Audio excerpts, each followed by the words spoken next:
understanding, sympathetically aware of other people's feelings, tolerant, and forgiving. This is one of the many words that encapsulates the essence of Fyolai. Fyodor understood Nikolai. He truly knew the essence of Nikolai's motives. And Nikolai, even though it was to his detriment, considered Fyodor a friend and attempted to kill said friend to prove he was no puppet and had free will. But sadly, Nikolai is indeed human, and humans have emotions, connections, relationships. They also tend to cry when their loved ones die. Hi, I'm Rain, and welcome to my little corner of the internet. Here we talk about ships, characters, anime ships, anime characters, and anything else that occupies my mind. I hope you enjoy the video. If you have any thoughts about today's conversation topic, please comment them below. Anyways, time for my rant.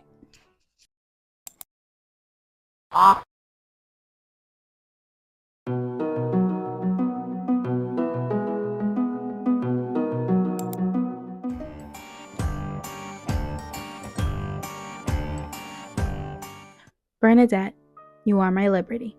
I celebrate the day that you changed my history. Life and death will always lead you into love and regret.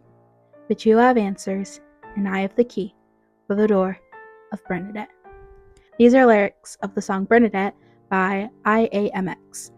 These lyrics, or should I say, this song, has been molded to the very being of Fyolai, with the ship getting massive popularity after a certain animatic made by a certain artist with the song. Also with episode 11 of Bungo. Fyolai fans were simultaneously being fed and starved. It makes sense that people love to associate the song with Fyolai since the lyrics match so well to the characters.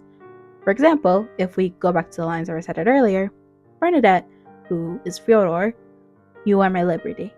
Nikolai applies here. I celebrate the day that you changed my history.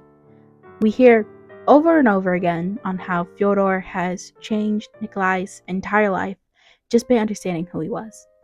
Life and death will always lead you into love and regret. Nikolai's desire to kill Fyodor actually happening, but then regretting it. Because at the end of the day, Fyodor was Nikolai's closest companion. From those few lines, we see just how much the song can be applied to Fyolai. Another song that I personally think fits the pair well is Evil by Marina. The verse is, "It only takes two lonely people to mess up love and make it evil. It only takes a drop of evil to mess up two beautiful people." Specifically coming into my head. I think it almost perfectly lays out what Fyolai is. But enough about songs released over 5 years ago, 10 specifically for Bernadette's case. Let's talk about Moore's Fyolai as a whole. Unhealthy of a person's attitude or behavior, not sensible or well balanced, abnormal and harmful. In chapter 78 of the manga, or episode 56 in the anime, Sigma asks why Nikolai didn't die in the plan to frame the agency. That was the plan. Nikolai was to die, framing the agency and hiding any evidence of their innocence. Nikolai says that he was ready to die, to prove that it was of his own free will, that no one understood this motive, and Nikolai didn't expect anyone to. But Fyodor understood. Fyodor knew the essence of what Nikolai's goals were. He understood that Nikolai was fighting to lose himself. Keep note of that, by the way. It's going to come up again. Fyodor was Nikolai's one and only friend, the one who knew him, recognized his goals, and understood him. I've been saying understood a lot, but that's what Fyolai is. Understood is one of the many words that I would use to describe these two. Fyodor understands Nikolai, and Nikolai accepts Fyodor for the weird, anemic rat that he is. Anyways, Nikolai felt connected to Fyodor. That much is obvious. In Nikolai's mind, Fyodor was his one and only friend. The person that he, in my opinion, cared about. I mean, we see in chapter 95.5, or episode 51 for anime onlys, that Nikolai did care about Fyodor's safety. You could argue Nikolai wanted Fyodor safe because he wants to kill Fyodor himself, but I truly believe Nikolai cares about Fyodor in his own sick, twisted way. Think about it. Nikolai said to prove that humans can have free will, he must kill Fyodor. To truly become free, he must kill the one closest to him. He must sever all connections because those connections are equivalent to a cage in Nikolai's mind. And after all, humans care about their friends. Humans care about the connections that they make with other people, right? Whenever you talk about Fyolai, it is a requirement to talk about one panel in chapter 111, the one where Nikolai asks what comes next for Fyodor, and Fyodor responds, "You tried to kill me. I like to return the favor." All Nikolai can respond with is lovely. The sadness on Nikolai's face as he either realized or finally accepts that his relationship with Fyodor, this cat and mouse thing that they have, is one-sided. One-sided?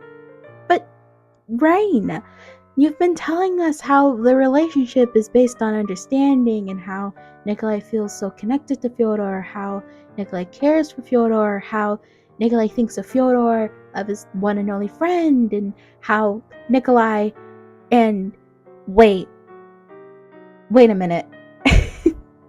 Yeah, Fyodor doesn't give a crap about Nikolai. Twisted, of a personality or a way of thinking, unpleasantly or unhealthily abnormal, warped.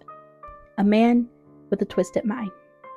When Fyodor is stabbed by the vampire in chapter 111, you can see the fear etched on Nikolai's face. You can see the concern that his friend had just been stabbed. This is another piece of evidence that Nikolai truly does care about Fyodor, that he wants him safe, that he wants him. But Fyodor doesn't care what happens to Nikolai. Fyodor knows that Nikolai has these feelings for him and uses it for his own gain. He is using Nikolai. Nikolai is just another pawn in his sick, twisted game. He couldn't care less about his well-being. Fyodor only sees people as game pieces or fodder. He doesn't care about Nikolai, and he definitely doesn't love him. And Nikolai knows this, or at least has figured it out. And yet, despite that, he still cries when Fyodor dies. Despite his entire goal being to kill Fyodor, despite Fyodor not caring about him at all, seeing him as nothing but a pawn, and despite Fyodor's death being the key to his cage, he still cries. He still cares. He still loves him. We all know the episode. We all know the panel. It sent all Fyolai fans into a frenzy. It sent all Nikolai stans into a coma. フョードルは間違いなく死んだ。そうか。おめでとう、ニコライ。彼を殺したかったんだろ？ああ、その通りだ。いや、違う。いや、その通りだ。フョードル君と交わした言葉は決して多くない。だが、彼と会って以降の時間は、それまでとは全く別の人生のように感じられる。フョードル君の言う通り、自分を見失うために戦ってきた。今はただ。But notice the hesitation in Nikolai, the words that he says, the tone of his voice, the fact that he sounds and looks like he's on the brink of crying. And again, focus on his words. Duskun and I exchanged few words, and yet the moment I met him, I knew that my life had become something entirely different.